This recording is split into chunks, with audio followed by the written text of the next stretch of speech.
our next guest offers a preview. He says we are in the midst of a manufacturing renaissance. Jim Paulsen is the chief market strategist at Wells Capital Management, which has $350 billion in assets under management.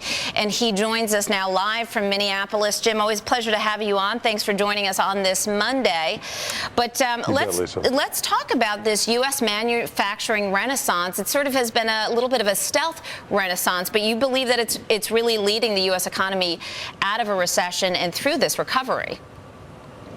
I think so. I mean, there's quite a bit of evidence here. You look at the manufacturing numbers, Lisa, like the ISM survey reports that are at one of its highest levels almost in 3 decades, and the gain in industrial production growth that's surging, and particularly in capital goods. And it's just the economy as a whole is being led by industrial sort of pursuits. And I think that's the first time recovery in the United States has been led by the industrial sector probably since the 1970s. So I do think there's evidence of this new leader. Every decade's had its leader. In the 70s, it was agriculture and energy. In the 80s, it was consumer unit growth franchises. In the 90s, it was technology. And in the 2000s, it was the emerging markets as well as mortgage activity and construction. I think manufacturing is shaping up to be the leader of this recovery. Now, this comes to many as a shock because for years, we have been saying that U.S. manufacturing is dead. There was a lot of alarm about jobs going overseas, going to Mexico where labor was cheap.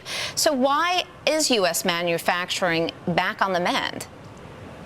Well, one of the reasons is exactly that reason that you just brought up. There's been a dearth of supply in this industry for decades, and particularly in the last decade.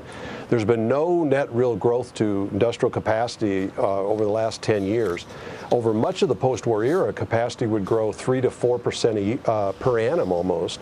The labor supply, the trained labor supply in manufacturing has dropped from around 16, 17 million workers let's say from the 1960s through the 2000s, and in the last decade, it's now dropped down to about 11.5 million workers. So one of the reasons is the dearth of new supply in this industry. The capacity just hasn't been there. So any incremental demand is going to create a lot of profitability and a lot of expansion in this industry. Jim, we're going to hold over because we do have a break. I'm going to hold you, but I do want to talk about that incremental demand, where it's coming from, and whether there's a risk to that going forward. Jim, we left this off with talking about some incremental demand really sparking the manufacturing sector going forward. But let's talk a little bit more about that demand, where it's coming from, and what are some of the risks to that? Well, I think not the only, but the biggest driving force, Lisa, driving demands back to the United States manufacturing sector is going to be a continued decline in the real inflation-adjusted value of the U.S. dollar. Right now, it has recently just gone to a new all-time low, and I think that bodes well here over the next couple of years for having bigger demands coming to this country. You know, you can get demand from 2 sources, a lower currency, which attracts foreign buyers, but also if their inflation rate goes up higher overseas relative to ours, which is kind of what's happening with the emerging world versus us right now, it drives spending towards our shores. And I think that's the big driving force. So the biggest risk is that we abort that dollar weakness. And many in this country think a weak dollar is a bad thing. But I would argue that it's a very good thing if you're a U.S. manufacturer. Well, we are seeing some efforts by several governments overseas to sort of tame inflation. At what point does the dollar get too strong for this U.S. manufacturing renaissance to continue? Well, right now that's not a problem, but certainly a strong dollar, if we go back to that again, I think we will abort this manufacturing renaissance. You know, the biggest loser of 2 decades of strong dollar over the 80s and 90s was the blue-collar manufacturing sector. It led to a chronic blowout in trade deficits in this country, mostly affecting blue-collar manufacturing. If we now regain trade flow and run surpluses for the next several years, I think the biggest beneficiary will be the U.S. manufacturing and blue-collar workers, surprisingly enough. But certainly, you know, runaway inflation on the globe that would cause the policy officials to abort the cycle, or dollar strength could abort this recovery.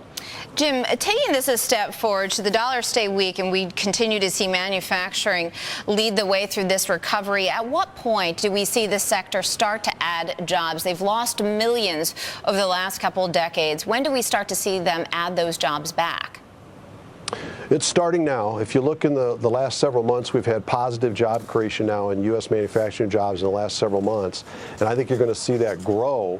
The interesting thing there, Lisa, is what you have to root for to get more jobs is for productivity to come down.